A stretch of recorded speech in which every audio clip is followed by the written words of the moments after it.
religious in character, because some people will tell you it's fairly easy to take the Christian worldview and in terms of it whittle down atheistic or materialistic worldviews to show that they are internally inconsistent or cannot provide the preconditions of intelligibility or what have you. But there are different religions. And so I tried to explain that the various religions of the world can be divided into three categories.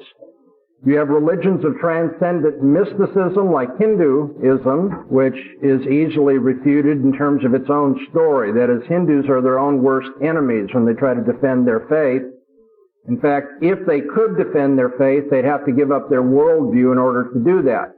And then you have religions of eminent moralism. A number of religions that have their earthly authorities, and these always turn out to be moralistic religions, telling you there's a code of behavior by which you need to live, or the reason why you have trouble or suffering in this world because you're not living up to that.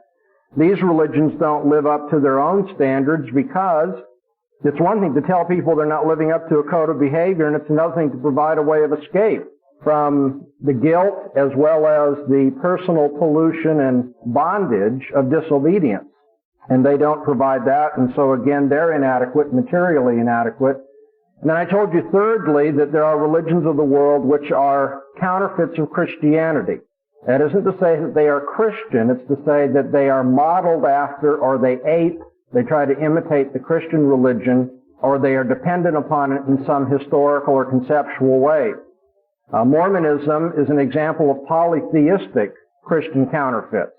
We have a Unitarian example of counterfeit Christianity in Islam, and that's where we take up our lecture this afternoon.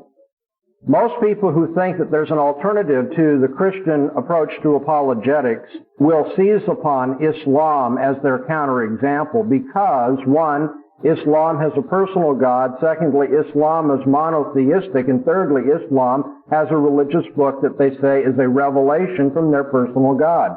And in those respects, then, it seems that Islam is a effective, or at least deceptively persuasive counterfeit of Christianity. Please keep in mind that Islam dates from almost 600 years after the inception of Christianity. Muhammad was born, Muhammad who claims to be the prophet of Allah, the one living and true God. Allah was born too then, I guess, but Muhammad was born in 570 AD. And he lived in the midst of polytheistic Arabs, and this seemed to distress his moralistic soul. When he was 15 years old, he married a wealthy woman. He began getting revelations from a spirit. He went to a cave and tried to get rid of these voices in his head. He was afraid that he was being afflicted by demons. He took it to be satanic. His wife convinced him that he should submit to these revelations. Eventually he dictated them, and in their dictated form they became surahs, or what we would call chapters, of the Quran. It was about the year 620, I believe, that Muhammad died. Muhammad presented a religion that clashed with his polytheistic culture. He said there is but one God, Allah. He had a very fatalistic view of the world. He said Allah controls everything, there is no free will, and he taught a moralistic understanding of how one gets right with Allah. During his life, when he tried to propagate this faith, he felt it would be good to win over the Jews and the Christians to his side, and so you will find many favorable things said about Judaism and even Christianity in the Quran. Particularly, the Quran says that a previous revelation of Allah is found in the Pentateuch, the Law of Moses, as well as in the Psalms of David and the Gospel of Jesus. I think Muhammad will regret trying to make that commercial appeal to Jews and Christians, because this will provide us all we need to refute his alleged revelation. But anyway, later when Jews and Christians resisted him, he became very upset about that, and the Quran does contain endorsements of killing people who will not submit to the word of the Prophet of Allah. So throughout its history, Islam has been characterized by a violent form of evangelism, what we call evangelism by the sword. A couple of years ago when I debated a man who was probably the best known Islamic scholar on the West Coast, he wanted to make it very clear that the Quran does not support violence and warfare. This has become something of an embarrassment to those who want to, in the 20th century, propagate Islam. And so you're going to see, if you have any Muslim friends or you do any evangelism with Muslims, that they will continually try to reinterpret or to mitigate the actual teaching of the Quran. It is something of a social embarrassment these days. But for all of that, we still have to take into account the claim that the Quran is the revelation of the one and true God. What are we going to do with that? Before I tell you, real quickly, because most people don't know what Islam is, except it's a social movement in our country, Islam stands for 5 doctrines. 1, Allah is the true God, the one and only true God. Secondly, Allah has sent many prophets to guide men, including Moses, David, and Jesus. But Muhammad is the last and the greatest of these prophets of God. Thirdly, they believe that of the 4 inspired books, the Pentateuch, the Psalms, the Gospel of Jesus, and the Quran, obviously the Quran is the most important. But Muslims will tell you that Jews and Christians are still people of the book. They do have a verbal revelation from God, although they have corrupted it, and the Quran has come to correct these corruptions. Fourth, Islam is characterized by a belief in many intermediary deities, or angels, demons. There's a great emphasis upon angelology. Fifth, they believe there's a final day of judgment coming. All men will be resurrected, will be sent to heaven or to hell, and this will be based upon their works. Heaven is described as a place of sensuous delight and gratification, primarily for the males. The descriptions of heaven in the Quran are somewhat humorous. If I were a female, I'm not sure I'd want to go. You're going to end up serving us guys for the rest of eternity. And in a lot of different ways, we might consider it a form of supernatural pimping, but hey, if that's what Allah said, that's what Allah said. Okay. And although this is not considered one of the Orthodox or central doctrines of Islam, it is pervasively, it's a doctrine that's found pervasively in Islamic theology, and that's the doctrine of KISMET. You may have heard of that. KISMET is fate. The notion that there is really no free will, and Allah controls everything that takes place, from the movement of the leaves on the tree down to every decision and every word that you will make, or every word you will speak. Okay, there are 5 pillars to being a Muslim.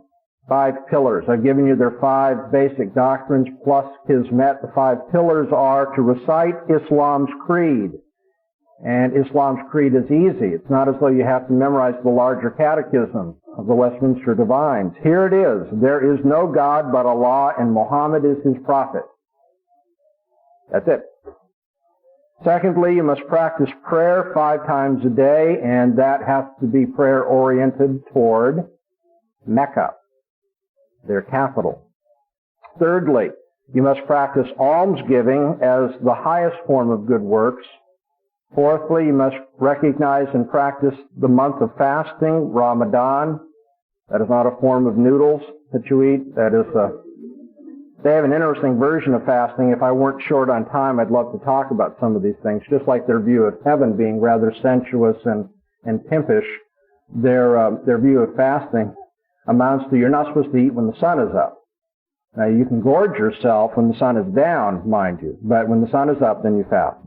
But it's always physical fasting. You can drink anything you want when the sun is up. Fifthly, for everyone who is able, a pilgrimage to Mecca at least once in your life is required. And then sixthly, I know we call these the 5 pillars, but the 6th pillar, it's always 5 plus 1. 5 doctrines plus 1, 5 pillars plus 1. The 6th pillar is jihad, the practice of holy war.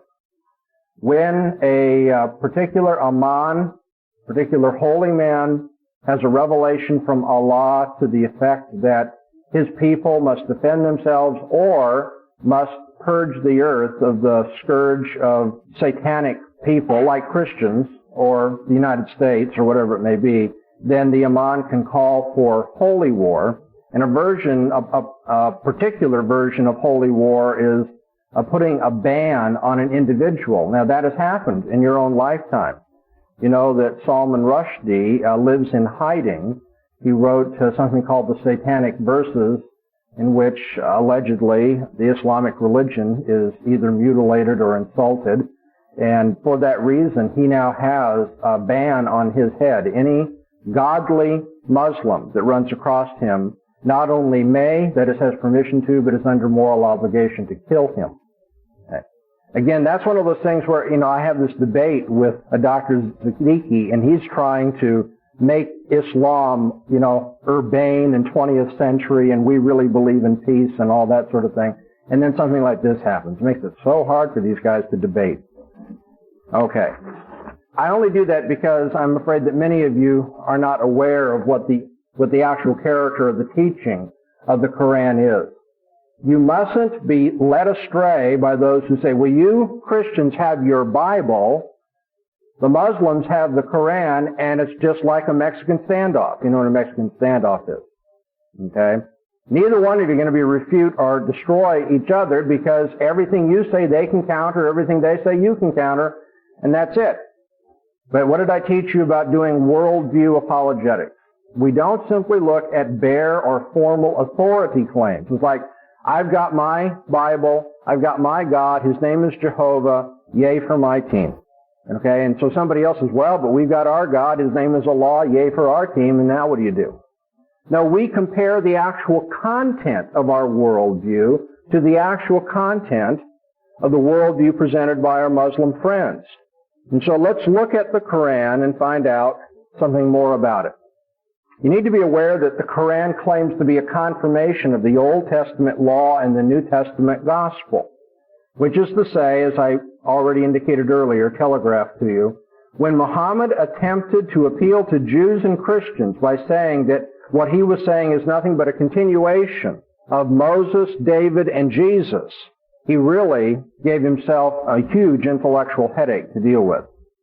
Because if the Quran is the confirmation of previous revelation, and if that previous revelation teaches, as I've already told you in terms of talking to Mormons, if that previous revelation teaches that subsequent additional revelation must conform to what God has previously said, then all you need to do on the Quran's own basis to refute it is to show conflicts between what the Bible teaches and what the Quran teaches, and that is not difficult to do at all. Let me give you a few that are embarrassing. In Surah 19, what we call chapter 19 of the Quran, that deals with the virgin birth, we read Mary described as the sister of Aaron. Mary, the mother of Jesus, is described as the sister of Aaron. Now, you Old Testament scholars out there can figure out how that mistake was made. What is the name of the sister of Aaron? Miriam, right. So Muhammad, living in a pervasively oral culture, confused Mary with Miriam. And so this comes as a revelation of this perfect God, Allah. Well, it's a huge historical embarrassment. In fact, it's interesting to me when I have to write or debate on Muslim subjects, I always go back and check the latest Muslim scholars for the newest rendition of how they deal with that kind of embarrassment. According to the Quran, Jesus was not crucified. Come as a surprise? Jesus couldn't be crucified. He's a prophet of God. Actually, what took place is that Judas was substituted for Jesus and people confused them. Yeah, right. Thirdly, and perhaps more importantly, the Quran says that it would be absolutely wrong to worship Jesus or to call him the Son of God. God cannot have a son.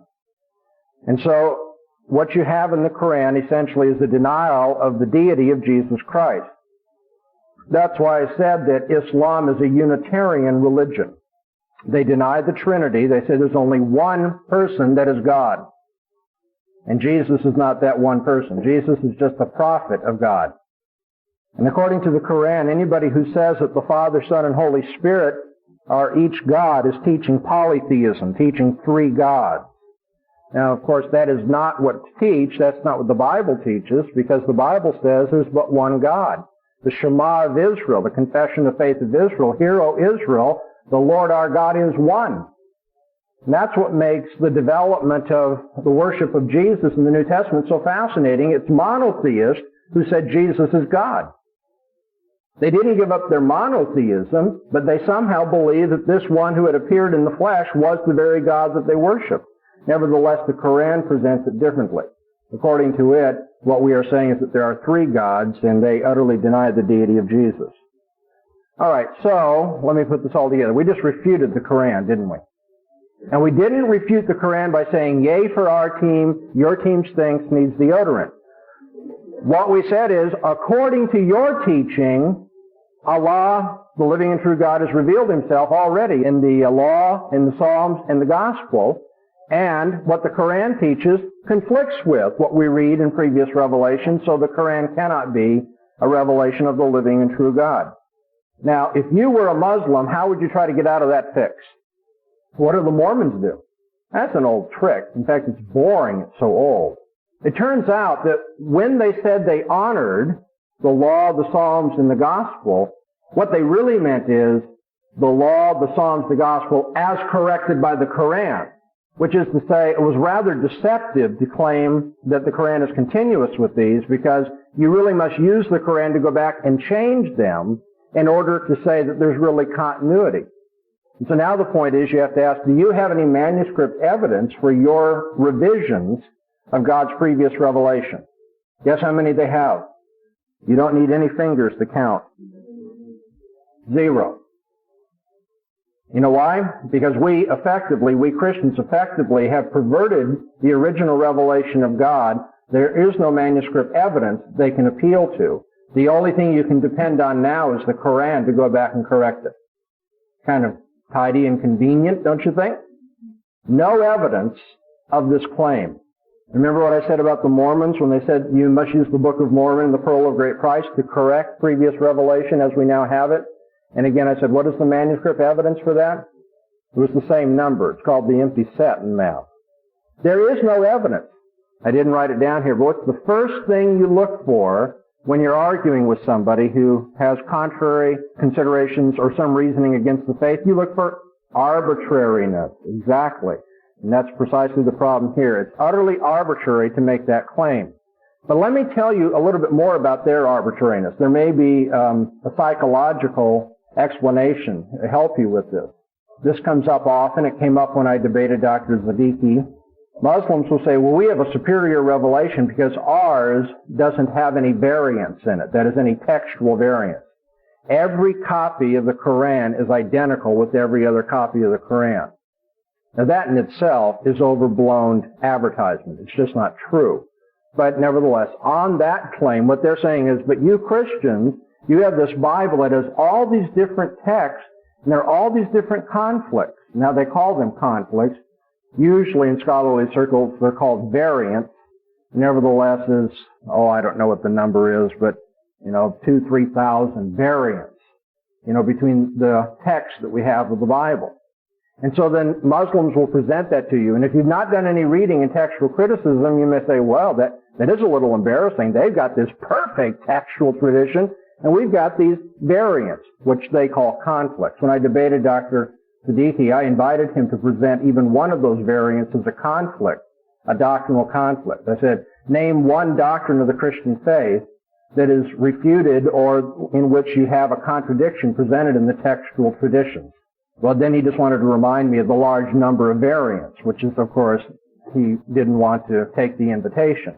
There are no conflicts in our in our textual traditions. They are only variant readings. Nevertheless, people say, what do I do about that? It does seem to be embarrassing.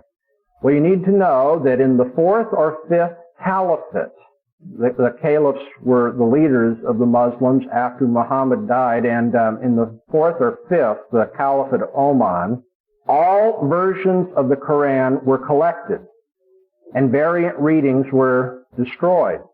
That is to say, they made a recension of their text.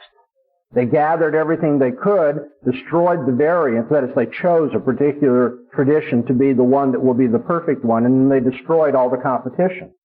And they did that, by the way, upon pain of death. If anyone would not turn variants, that person would be killed. And so I think what you need to point out is, well, of course, we could do a recension of the Bible, too. Everyone turn in their variant traditions, and if you don't, we'll kill you. And then we'll produce the miracle of the Bible with no variant readings.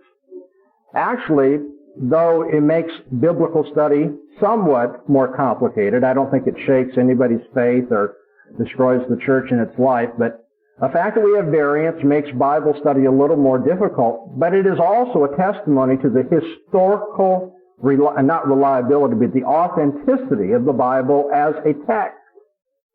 That is to say, we don't have the artificiality of having to go through and destroy any alternatives that come up. We know that when people copy things, they make mistakes. And yet, for all of that, God has done a wondrous job of preserving the biblical text.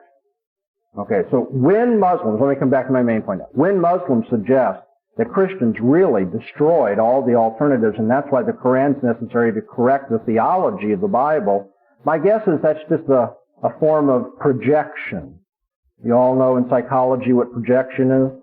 We have a tendency as human beings to project on other people our own sins and foibles, weaknesses, inadequacies.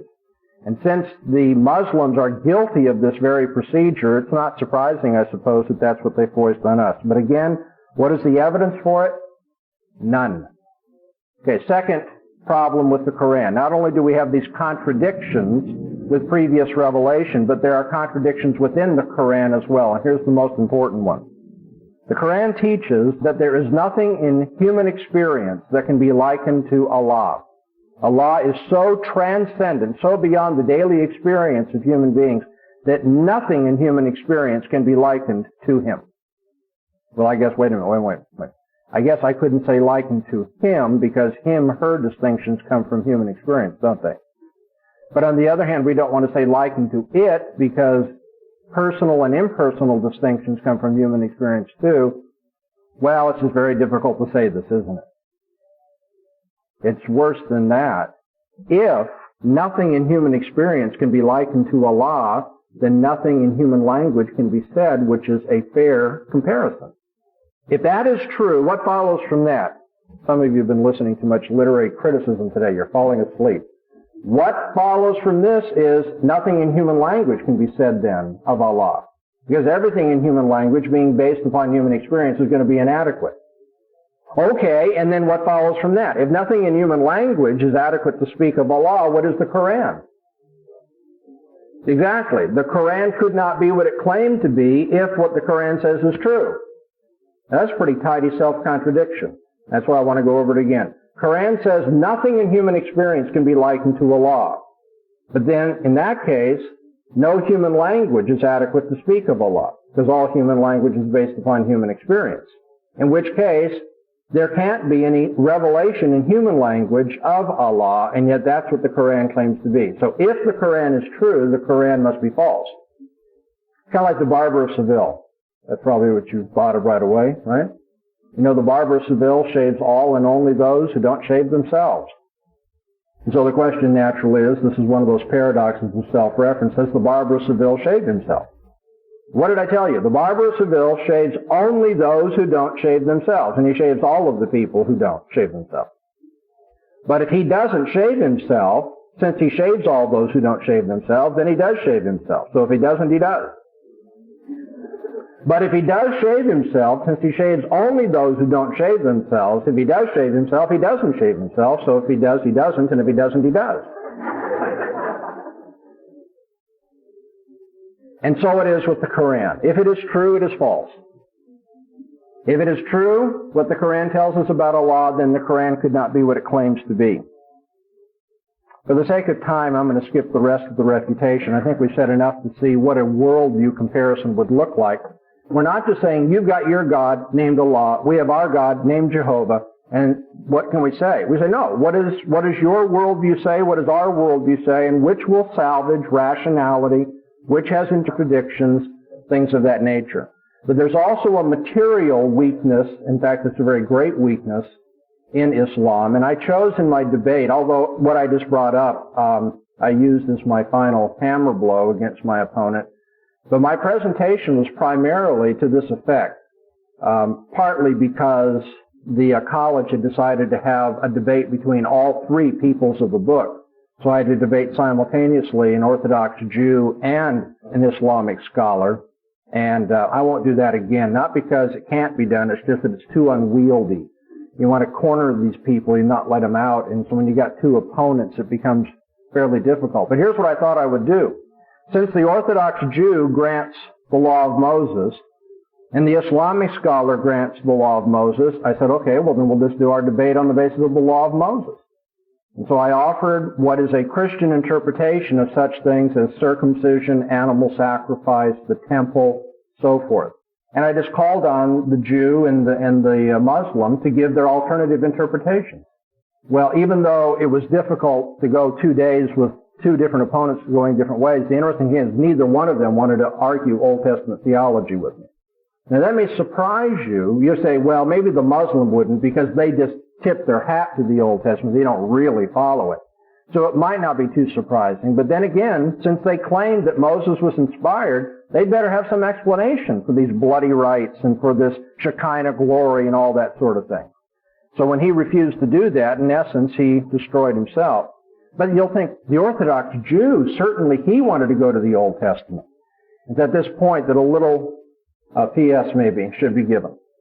Don't be misled into thinking that Jews are people of the Old Testament. Yes, I realize there's the window dressing there. They will honor Moses. But the problem with the Jews today, even the Orthodox Jews, is the same problem Jesus had with the Jews when he walked on earth. They say they follow Moses, but instead they follow the traditions of the fathers. And I told you I was on the Dennis Prager show a couple times, where they have the Roman Catholic, the Jew, and the Protestant all there. And again, Jewish scholars appear on this program, and then this Jewish teacher that I debated at the college. And in every case, it's the same. They are interested in debating the Talmud, which is commentary upon Moses. Actually, it's commentary upon commentary upon commentary on Moses. Really is. You know, it's like Rabbi so-and-so said, which must mean, and then if that is the interpretation, Rabbi so-and-so adds to that interpretation further elaboration. And it's really a wild system, the Talmud. But that's what Jews are committed to. They're committed to Talmudic interpretation, not to going directly to the Old Testament. And I had an interesting confirmation of that during this 2-day conference they had on the people of the book at the college. We had a luncheon where we had to go and sit down with the students on the student council and the debate team and also the other people that we were debating and have lunch. And so, you know, that's not the time to try to win points in the debate and all. We're just trying to be polite. And one of the young ladies at the table asked the Jewish scholar, where I was eating, about intermarriage between Orthodox Jews and those who are not Orthodox Jews, and particularly between Jews and Gentiles. So he went on to give an interesting answer as to why he doesn't support intermarriage. He talked about people who don't share a common outlook, don't usually get along, so it won't be a happy marriage. And he said, you know, it's like smokers and non-smokers don't usually, you know, marry and so forth. And I thought that was all interesting. And I'm thinking Dr. Bahnsen will be the kind and charitable Christian, and I'll throw in my 2 cents worth. And I said, and I take it it's for more than prudential reasons. You don't believe that people should be unequally yoked, right? He looked at me and he said, excuse me? I said, you know, don't be unequally yoked. He said, what are you referring to? Don't plow with an ox and an ass together. The law of Moses. Remember? And I'm not kidding. There was the biggest look of bewilderment on this fellow's face. And he thought for a minute and he said, I guess I always thought that was about agriculture. This is a Jewish scholar. I didn't do that on purpose. I didn't try to embarrass him. I was shocked. And I said, you know, that godly Jew, Paul, said don't be unequally yoked together. That's why Christians are not supposed to marry non-Christians and so forth. And he was just bewildered by that. They are not interested in the law of Moses. They're not interested in the Old Testament. That's window dressing. That's PR. What they are really interested in is the Talmud. Okay, so keep that in mind. Nevertheless, the material inadequacy of Islam, as well as alleged Orthodox Judaism, is that it cannot deal with the theology of the Old Testament.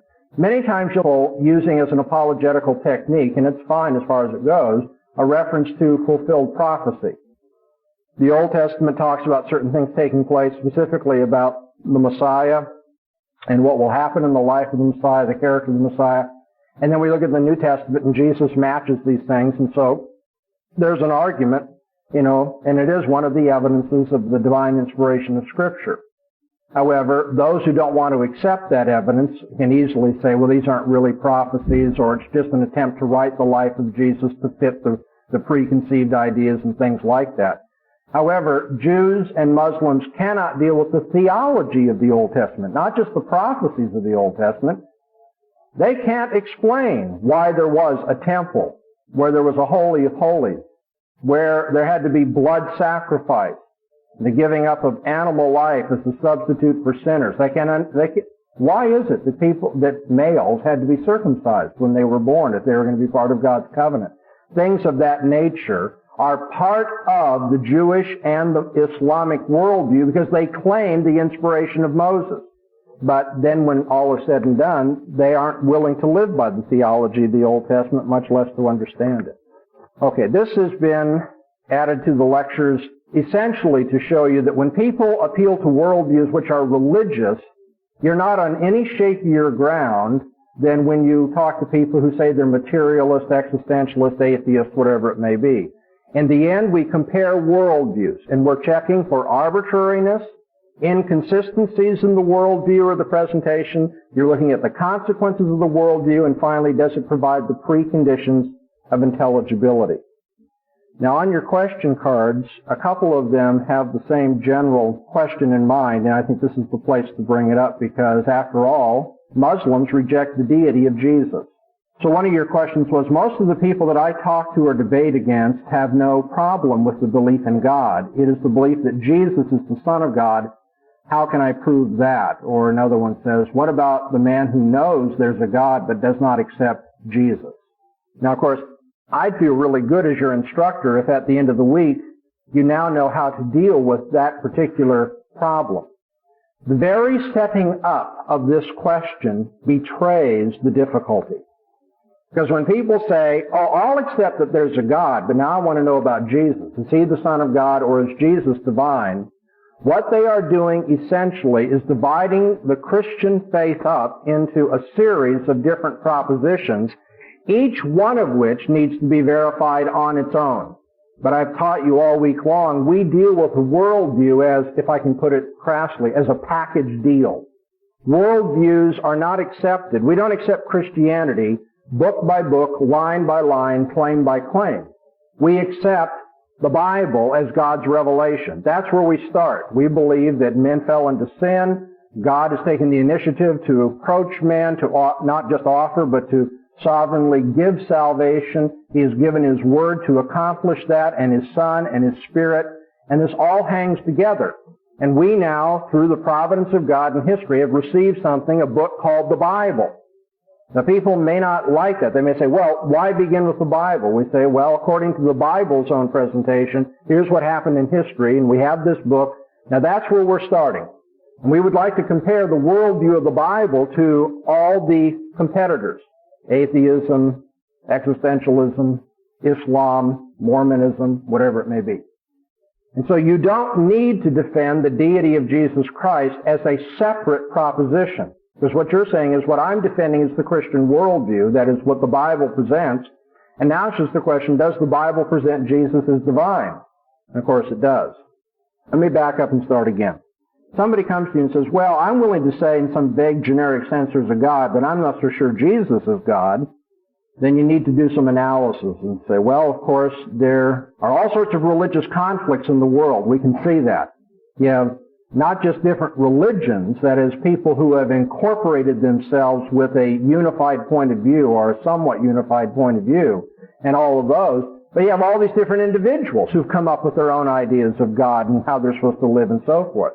So everyone has to grant there's a great deal of confusion. And not only is there confusion, there must be sin. If you want to use another word, that's fine, the Christian word of sin. But if there is truth about religion, and people have differing ideas, not everybody can be right.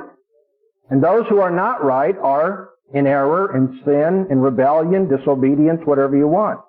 Now, if men are sinful, if they're in disobedience, and that's evident in our fusion over religion, then how will God correct that? How could God correct that? Somebody might say, well, maybe God would have an opinion poll to decide how he should be and how men.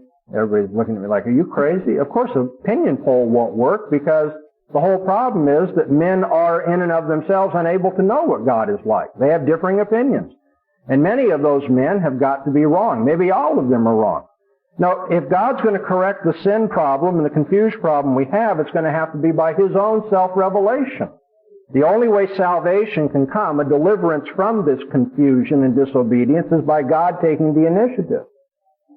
And therefore, if man knows God at all, it will only be on the basis of God's self-revelation. We must know God as he reveals himself.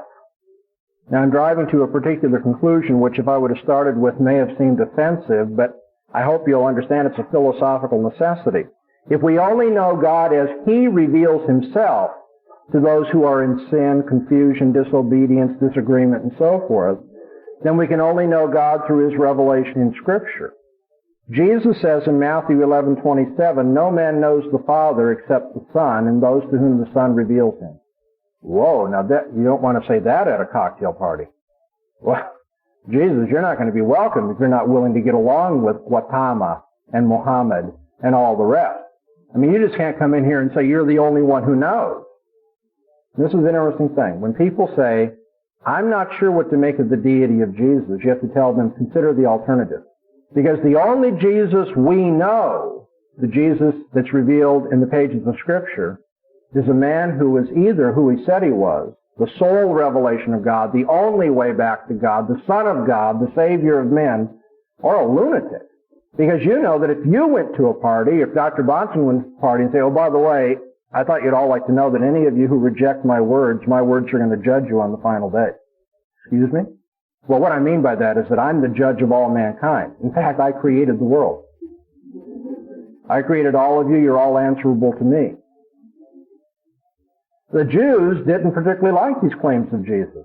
In fact, you'll read in the Bible, you read John the 8th chapter, John the 10th chapter, when Jesus made claims to being the Son of God, they knew what he was saying.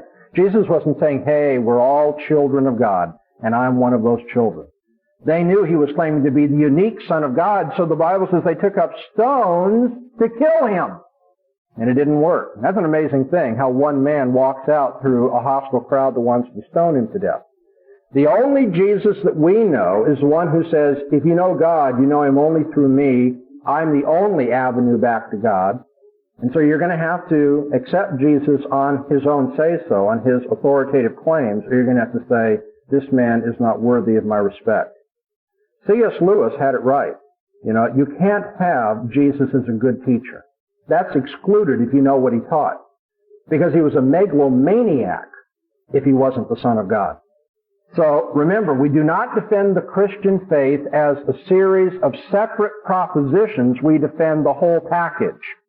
We're saying men are in sin. God in his grace has pursued man, has provided a revelation of himself, and what we are defending is the entire Bible. And there's no way around it. In the Bible, Jesus is presented as the very Son of God, as God himself. And so in a sense, we want to throw it back on the unbeliever. We say, how can you say that there's a God? How do you know there's a God if you don't know it through Jesus? And if you're accepting the Bible, how can you accept the Bible and not accept the deity of Jesus? Because it's so plain on the pages of Scripture. The unbeliever is being, what's the first thing on our list? Arbitrary. Exactly. Now, you didn't see that immediately. But if you look at the way the question is posed, do a little analysis, you realize that what the unbeliever wants you to do is to approach things in a one-by-one fashion. And so I'm going to say something, well, I think I'm going to say something in 3 minutes about the one-by-one myth. The one-by-one myth. You want to put that in your notes. The one-by-one myth is the idea that people accept beliefs in a one-by-one fashion. That is, that we come to our beliefs singularly. That is such a pervasive idea, both in common sense, people think that, and even in scholarly circles, that it needs to be exploded. The beliefs that people hold are always connected to other beliefs by relations pertaining to linguistic meaning, logical order, evidential dependence, causal explanation, indexical conception, and self-conception. And I can't explain every one of those, but put it down in your notes this way. The beliefs that we hold are always connected to other beliefs. So let's take somebody who says, I see a ladybug on the rose. Now it looks like the sort of thing you can accept or reject all by itself. Ralph, could you slow your clock down a little bit, okay? Just stop putting those things up there. Somebody asserts, I see a ladybug on a rose. That person is affirming and assuming not just one proposition, but a whole slew of propositions, a number of things simultaneously. Some of those things will be rather obvious. For instance, about the usage of English words. To say, I see a ladybug on the rose, assumes the meaning of certain English words. Also, it assumes something about one's personal identity. It assumes something about a perceptual event.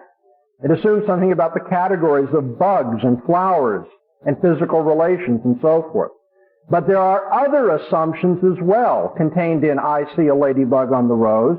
These are much more subtle. Things about one's linguistic competence, one's entomological competence, botanical competence, the normalcy of one's eyes, the normalcy of one's brainstem, theories of light refraction, shared grammar, shared semantics, the reality of the external world, the laws of logic, and I can't go on and on because Ralph won't let me. Nevertheless, the network, hear me, of all of these beliefs together encounters the tribunal of our sense experience. Now, when a conflict is detected between this network of beliefs and one's sense experience, you realize that some kind of adjustment must be made in one's beliefs in order to restore consistency. But you cannot determine in advance which of those beliefs somebody will give up when a conflict arises. Real quickly, before I get cut off here. Don't you touch that thing. I say, I see a ladybug on the rose. One of my friends says, oh no, you're wrong about that.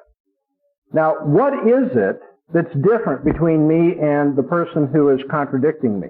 The inclination is to think, well, he looked and he didn't see a ladybug on the rose.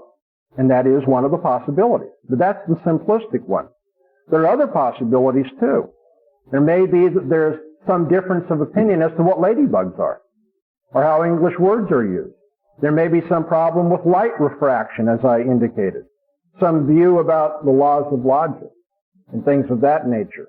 Or if I'd like to make 2 or 3 very quick points about other things that you will hear contrary to the Christian worldview, and I'm going to make them quickly because I think after the illustrations we've had this week, it shouldn't be all that difficult to understand what's going on. And then I'd like to run through the cards that you've given me, make sure I give an answer to all of them, and then we're going to look at Bertrand Russell, and you're going to tell me. By the way, when you read Bertrand Russell, did you find this guy really overwhelming? He's one of the most well-regarded philosophers of the 20th century. And this is what he wrote for why he couldn't be a Christian. It's pretty sad. Anyway, more on that later.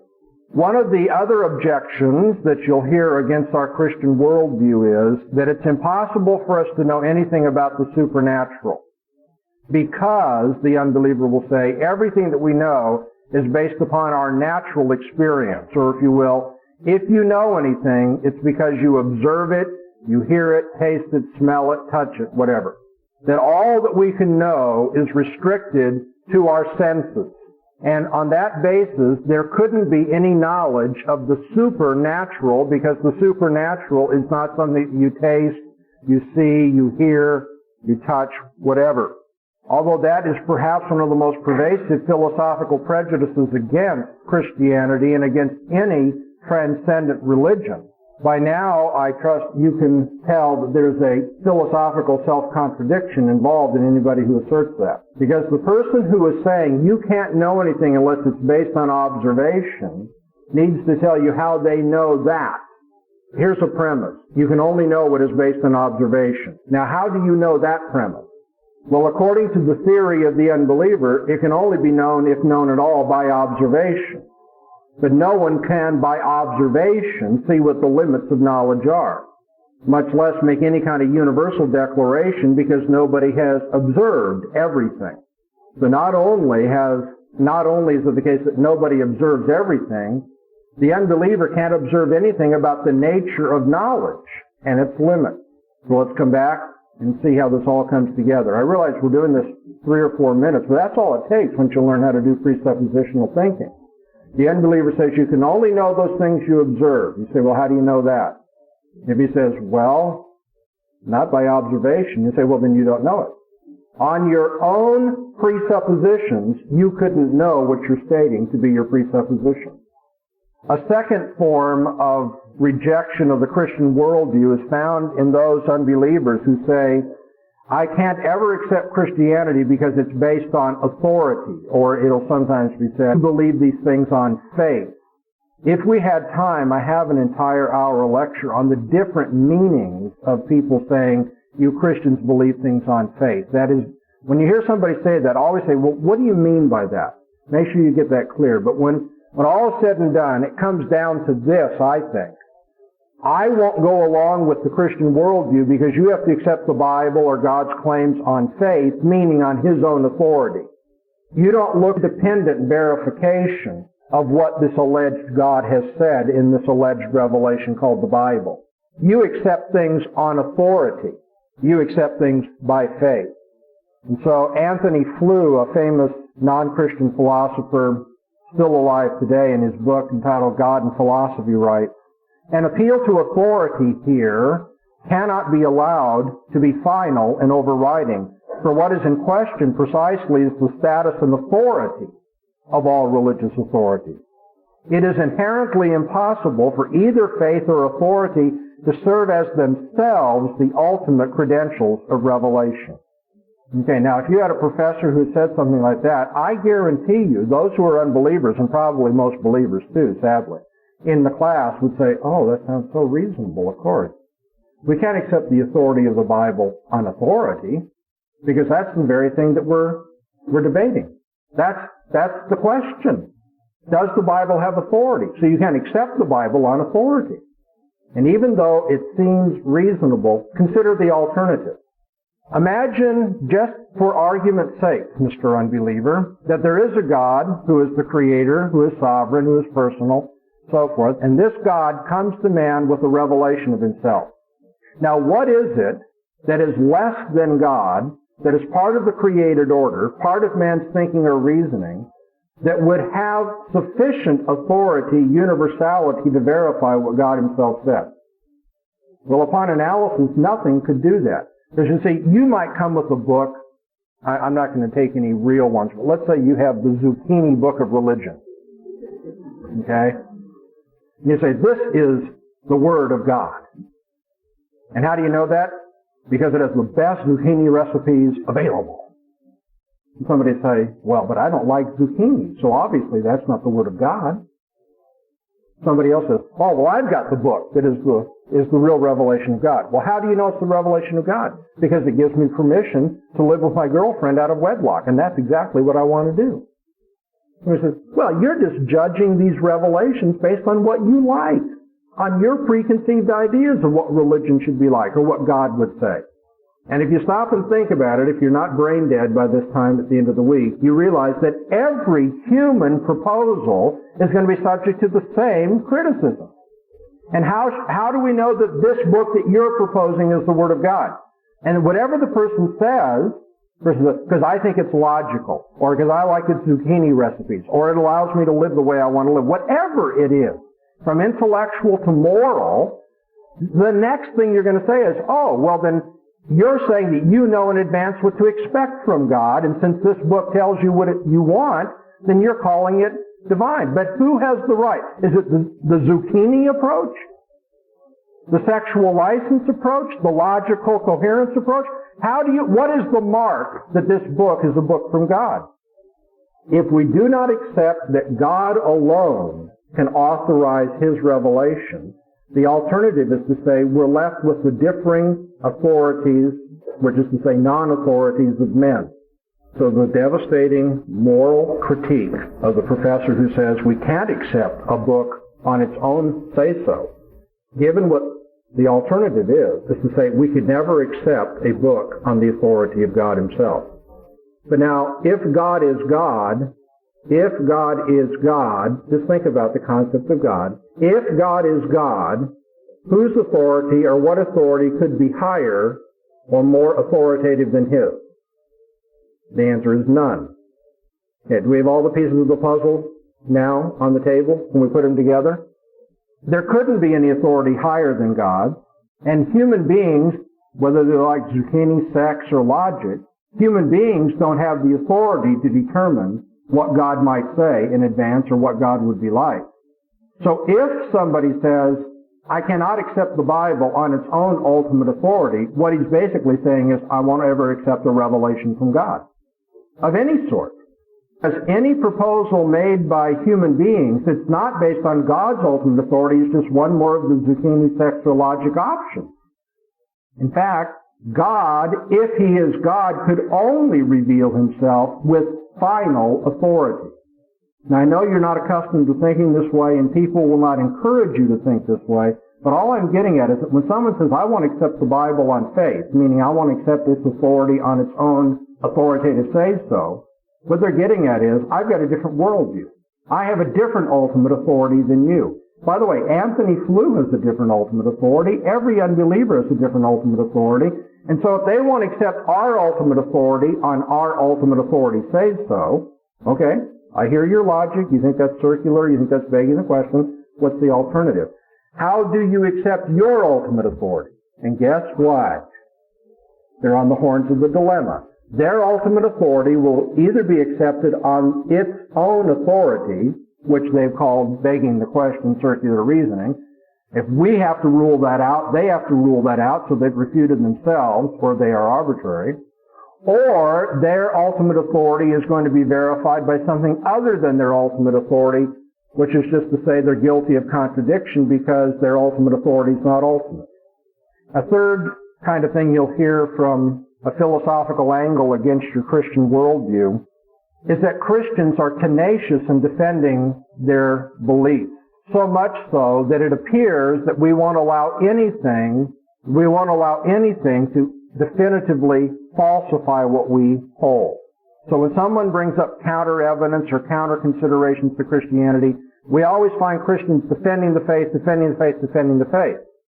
Now, Antony Flew in the mid-1950s wrote an article about the meaninglessness of religious language, and the argument of that article has perhaps become the most, in our generation, the most popular or pervasive attack on not just Christianity but any religion, because the point is, since you don't allow anything to contradict or to falsify your Christian faith, you're not making any claims at all. They're empty, they're vacuous, they're utterly meaningless.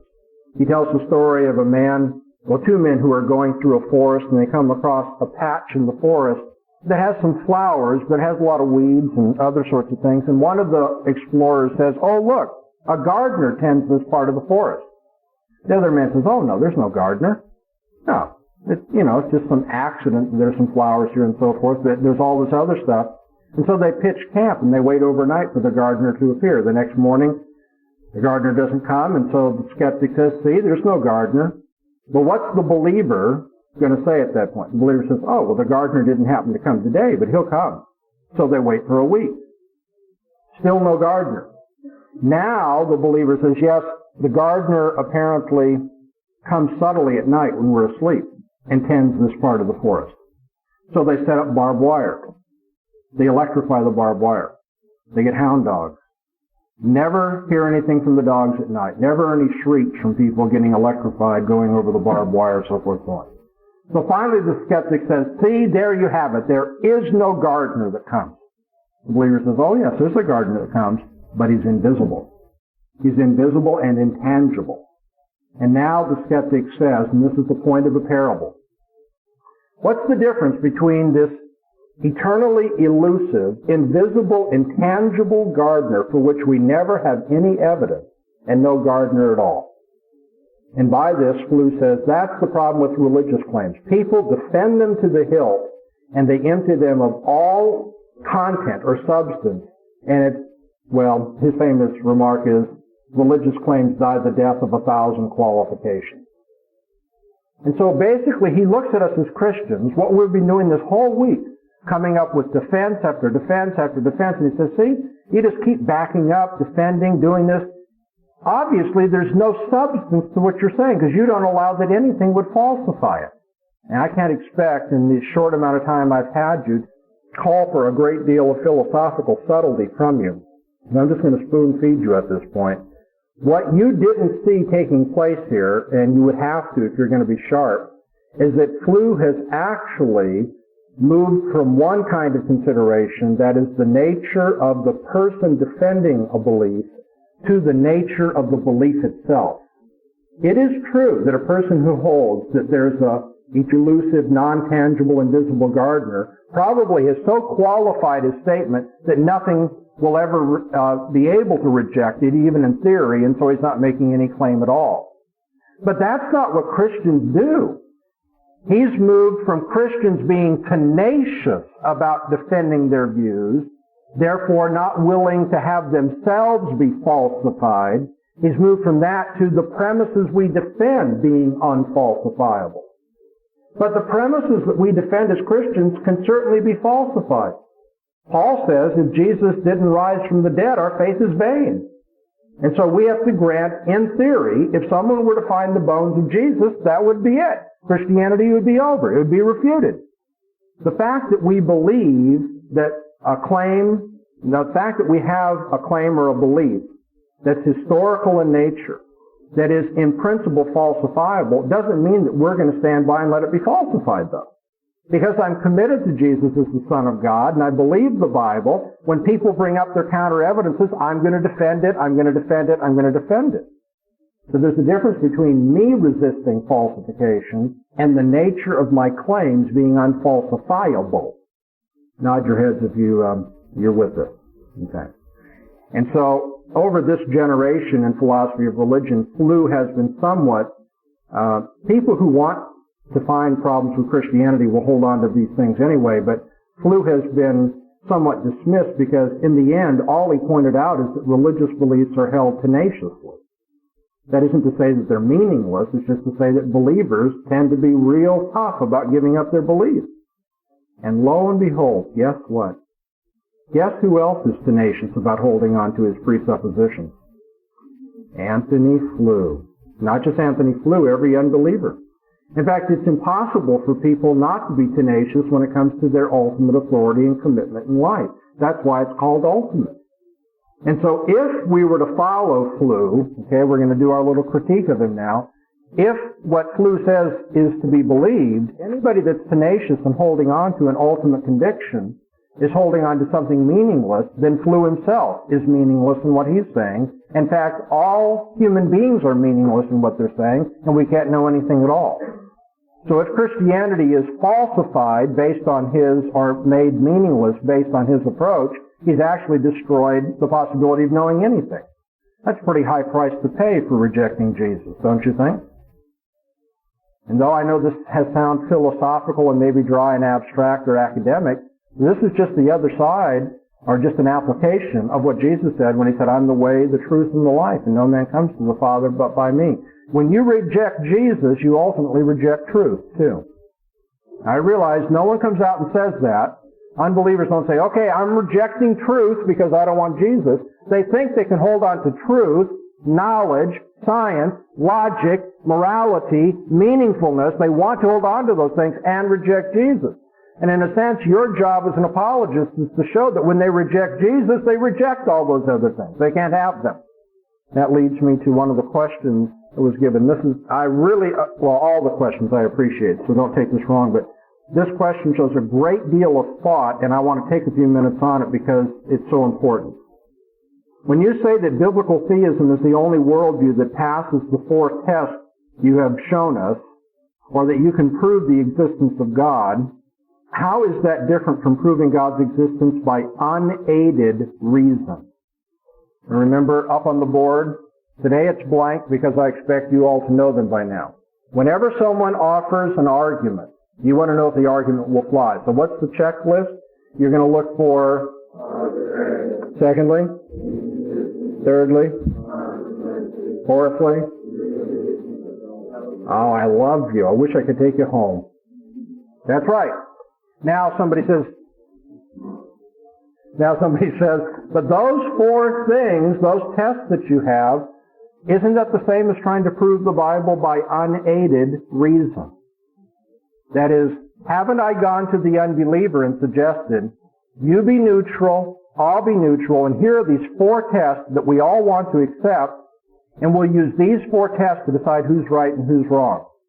And I'm not sure if you've understood this, maybe so, but you see, there's such a subtlety and depth to this I want you to appreciate. First of all, this is not the answer to the question directly, but you have to understand, as Christians, we do appeal to reason. Christians use reason to defend the faith. But there's a great difference between our view of reason and what non-Christians view as reason. And here's the difference. To put it very simply, we see reason as a tool. God has given us tools. He's given us hands, right? And with these hands, we can play tennis, and we can slice zucchini and do all sorts of really important and joyful things in this world. These are tools. We like to say tools for dominion, right? But God has also given us other tools. And one of those tools is our intellectual ability, our thinking ability, what we call our reasoning. Just how well would you get along in this world if you couldn't reason? Okay? You're standing on the railroad tracks. You perceive a train coming toward you at 120 miles per hour, and you reason. Trains weighing as they do and going at that speed would make a person of my size and density a puddle. Today, I'm not interested in being a puddle, and therefore I'd better move. Reasoning is a tool by which we get around in this world, hopefully don't get hit by trains and can do other more important things. But the unbeliever doesn't think reason is a tool. The unbeliever thinks reason is the ultimate authority. That reason stands on its own, if you will, and that all men live subject to the God of reason. Now, whenever things are presented in this way, Christians, if you don't stop and think about it, it's easy to fall into one of two errors. You can say, oh, I guess if we're going to use reason, we have to make it our ultimate God and authority then, because that's what the unbeliever says. That's one mistake. Or the other is to say, well, since we don't see reason as they do, then we'll just say we don't use reason. You have your reason, we have our faith. That's not the answer. We do use reason. They try to use reason. But for them, reason's their ultimate authority. For us, it's subordinate to the authority of God. If any of you were here 2 years ago when the dialogue that I had with George Smith was passed out, the tape of that radio dialogue, you may remember this. George Smith, this well-known atheist, wrote, the case against God and so forth, has all the arguments down, blah, blah, blah. He came in and he argued that he couldn't hold to Christianity or to any other belief in God because you have to do it on faith, and he believes in following reason. He says Christians actually say that where reason lets off or ends, then faith begins. And he says, and I'm not willing to go with him past reason into faith. And my response to him, in essence, was, George, you're wrong. We don't believe that reason takes you so far, then faith takes over. We believe that without faith, you can't reason at all. And he was devastated. I guess he'd never heard that kind of thing. He said, we believe in order to understand. Our faith is in order to use reason. And if you don't have faith, reason finally disintegrates. It runs into its own problem. Now the purpose for all of this is to tell you that the four things I put up here on the board are not independent, ultimate authority of reason considerations.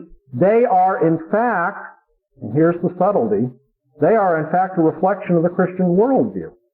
Because what I'm telling people is, if you want to judge anything, you have to judge it by the Christian worldview because that's the ultimate authority, or God and His revelation, which we have now called the Christian worldview. That's our ultimate authority.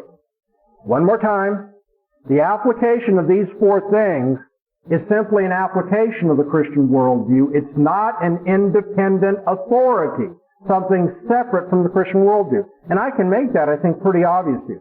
We reject arbitrariness. Why do we reject arbitrariness? Because we say only God has the authority to speak for Himself.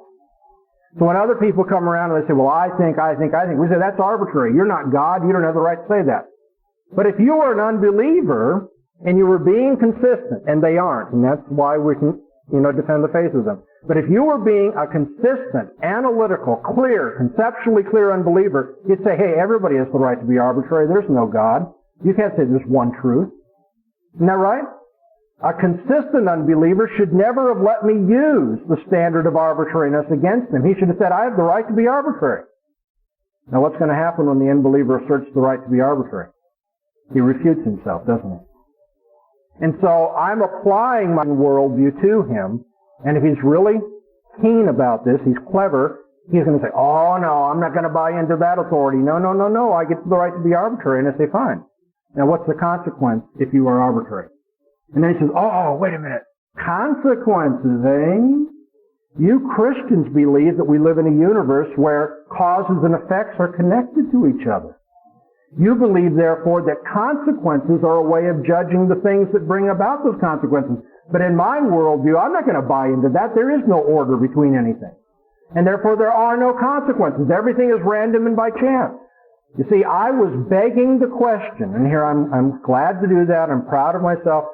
When I use consequences as a standard, I'm thinking as a Christian thinks. Jesus said, you know a tree by its fruit. You look at the consequences. But the unbeliever doesn't think there are consequences. Whatever happens is just random. This world's a crapshoot. Who knows what the dice are going to bring out? And so if he were consistent, the unbeliever would say, I'm not going to accept consequences as a standard. That's what Christians would do, and I don't want to be a Christian. Or what about inconsistencies? Why is it that I insist that we are not allowed to have inconsistencies in our worldview? Well, because I believe in a sovereign God who doesn't lie. As Paul says, our word to you is not yes and no. When God speaks, he doesn't contradict himself, and therefore we're not allowed to contradict ourselves when we reason. But if you were an unbeliever and you took seriously your unbelieving worldview, you'd say, hey, you can't use inconsistencies. That assumes that there's order, that there's some absolute, abstract, universal system of thinking that reflects God, I guess. But I don't believe in God, so I don't believe in logic. What happens to the person who doesn't believe in logic? And you say, well, I guess you do. Because since you don't believe in logic, contradictions are acceptable. And so I can contradict you and you can't rule that out. So over and over again, what you see is that what I put up here on the board is ultimately a reflection of a Christian view of thinking. No arbitrariness, no inconsistencies, consider the consequences, and then finally, what are the preconditions of intelligibility? Somebody says, well, but you Christians, when you argue about the preconditions of intelligibility, are assuming your answer to the question. To which we say, of course. If we didn't assume that God is the precondition of intelligibility while we're arguing with people about the precondition of intelligibility, then God would not in fact be the precondition of intelligibility, would he? We're not saying that God is the precondition of intelligibility everywhere, except when you talk about God and his authority, which is to say, his being the precondition of intelligibility. Says, oh, well, then you're reasoning in a circle. We don't allow that. Well, by now, this has become old hat to you. Say, well, when you're talking about ultimate authorities, what's the alternative?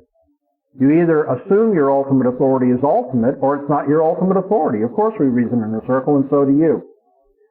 By the way, when people argue in favor of logic, don't you think they assume the laws of logic while they're arguing about the laws of logic?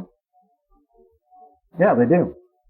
When people try to demonstrate the reliability of the human eye, do you think they do that with their eyes closed?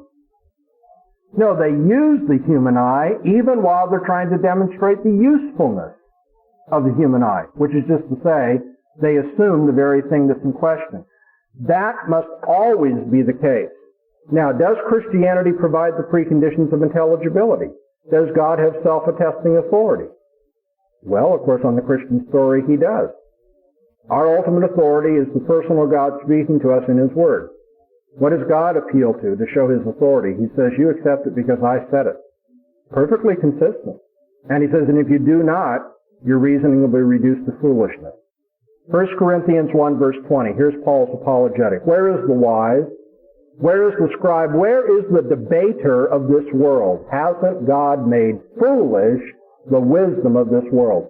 Bring the wisest, most academically competent, most intellectual unbeliever you want. And Paul says God makes foolish the wisdom of this world.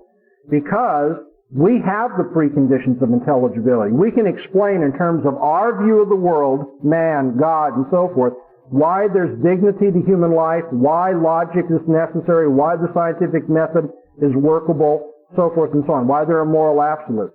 But the unbeliever, no matter what his options are, cannot provide the preconditions of intelligibility.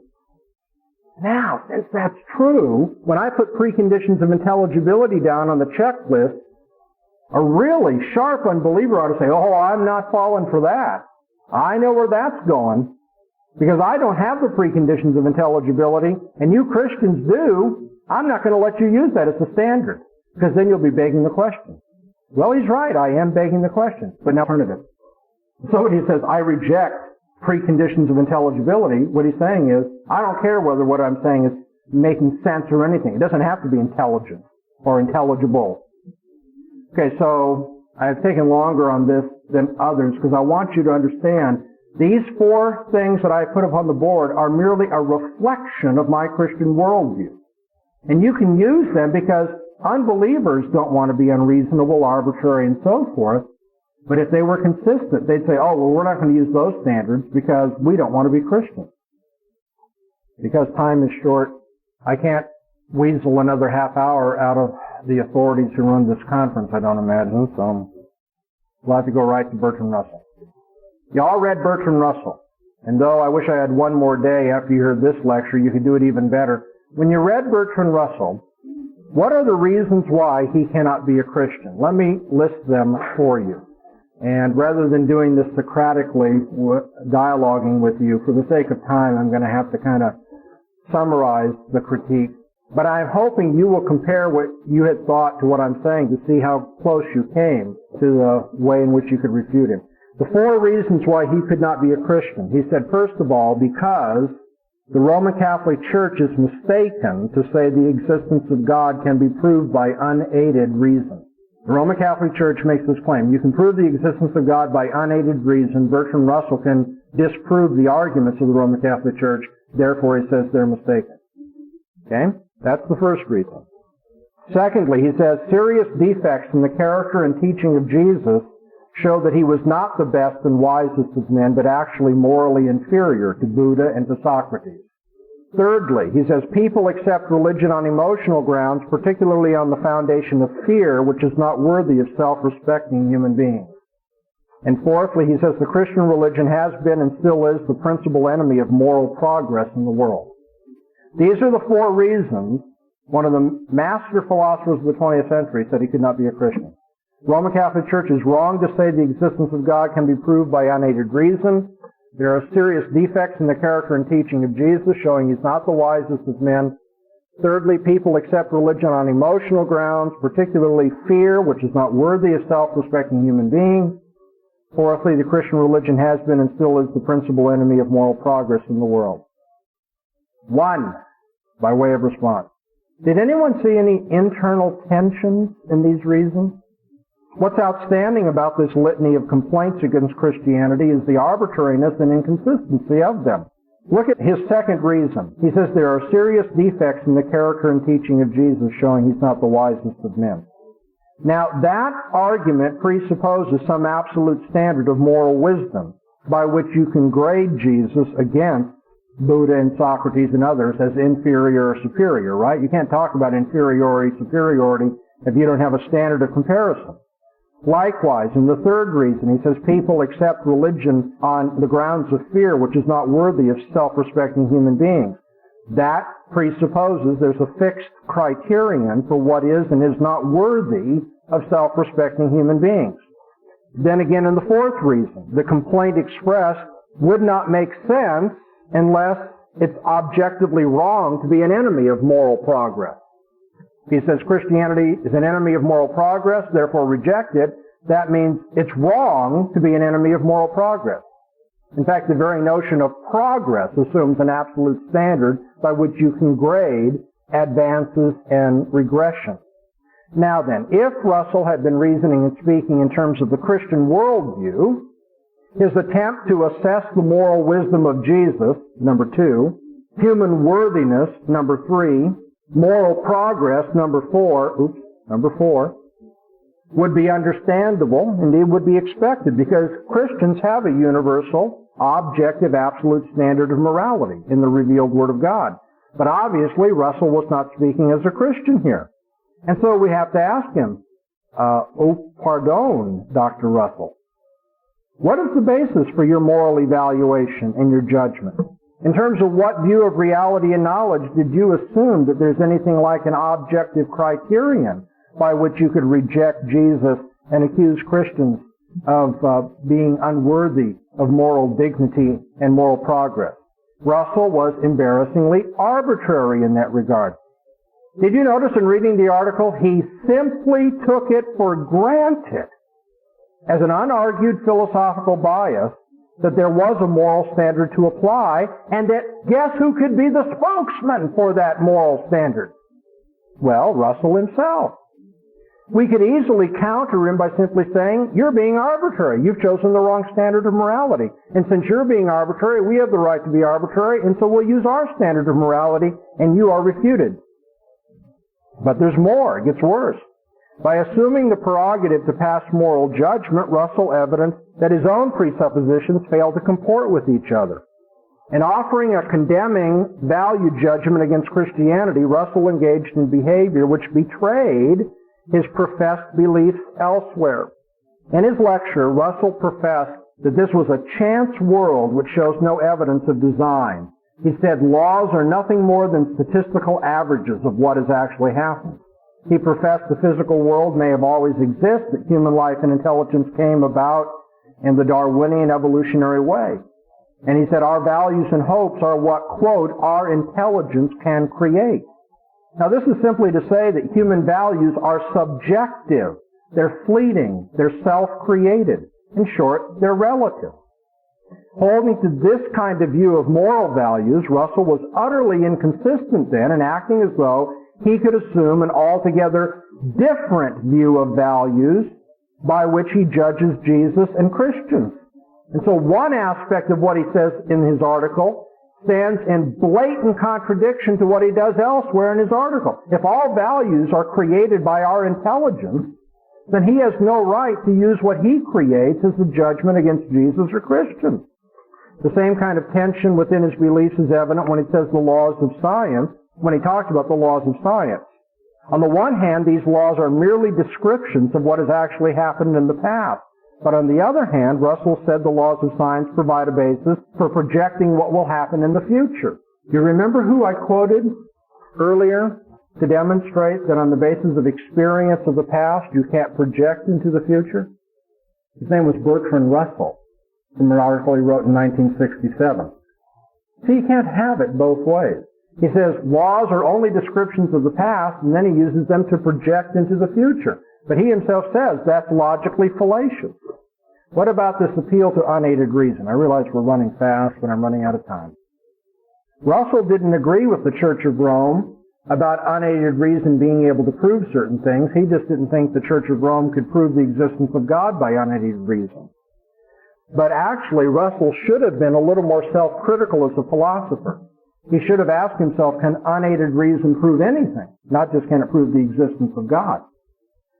If reason is not aided by supernatural revelation, then can we use the laws of science to project from past experience into the future?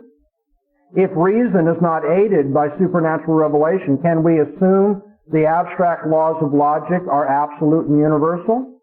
All week long I've been hammering this in. No, you cannot.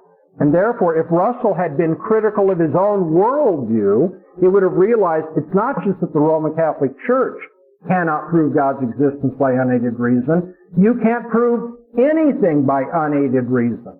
And since Russell was committed to using unaided reason, he couldn't have proved anything, whether God exists or not. Are there some prejudicial conjectures and logical fallacies to be found here? Notice this sentence, historically it's quite doubtful whether Christ ever existed at all, and if he did, we do not know anything about him. Isn't that one of the first things we started with this week? How could an intelligent man make a remark like that? It's just remarkable. Perhaps the most obvious logical fallacy evident in the lecture came out in the way he readily shifts from an evaluation of Christian belief to a criticism of Christian believers. You've got to always watch for that. People, in the name of criticizing our beliefs, will criticize believers, and he should have known better. He knows that a Christian is someone who believes certain things. Now, if we don't live up to the things that we profess and say we believe, that's a defect in us, but that does not show necessarily any defect in what is being believed. And so when he argues against the personal defects of Christians, he says we enforce narrows that make people unhappy.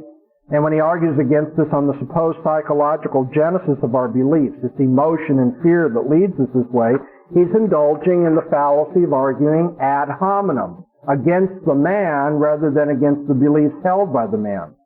If what Russell had to say in these matters was fair-minded and accurate, the fact would remain that he's descended to the level of arguing against a truth claim on the basis of the personal dislike or psychologizing of those who personally profess the claim. There are other defects in his line of reasoning too. Notice he presumed to know the motivation of people who become Christians. How did Russell know that? Russell know a lot of Christians, and does he have some kind of psychological occult power to see into their hearts and tell us what their motive was? Russell generalizes for 19 centuries of believers of whom he's known not even 1% of 1%. And of those less than 1% of 1%, he can't read their hearts. Isn't that amazing how people reject our faith because they know what's going on inside our heads?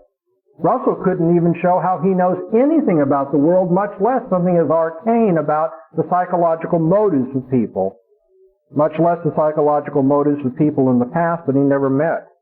And this leaves us face to face with the final and devastating fallacy in his case against Christianity, his use of double standards in his reasoning. You see, Russell wished to fault Christians for the emotional factor in their faith commitment. And yet, if you read the article closely, you'll notice that Russell himself evidenced a similar emotional factor in his own personal anti-Christian commitment. Indeed, Russell openly appealed to emotional feelings of courage, pride, freedom, and self-worth as the basis for his audience to refrain from being Christian. He says, here's why I hate you Christians. You believe in God out of fear. Then he turns around and he appeals to his audience and he says, now you all be free and you be courageous and you reject Christianity. Well, I mean, if one appeal to emotion is wrong, the other appeal to emotion is wrong. The man just lived by double standards. Similarly, he tried to take Christians to task for their wickedness, as though there could be wickedness in Russell's worldview. Isn't that amazing? So, Dr. Russell, on your worldview, what we're doing is not wicked because there is no wickedness. He said Christians have been cruel, they're guilty of wars, inquisitions, etc. But he didn't pause for even a moment to reflect on the far surpassing cruelty and violence of non-Christians throughout history. Remember earlier in the week when I taught you about arbitrariness?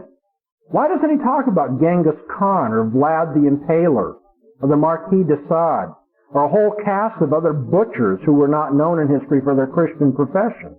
You see, all that's conveniently swept under the carpet in Russell's hypocritical disdain for the moral errors of the Christian church.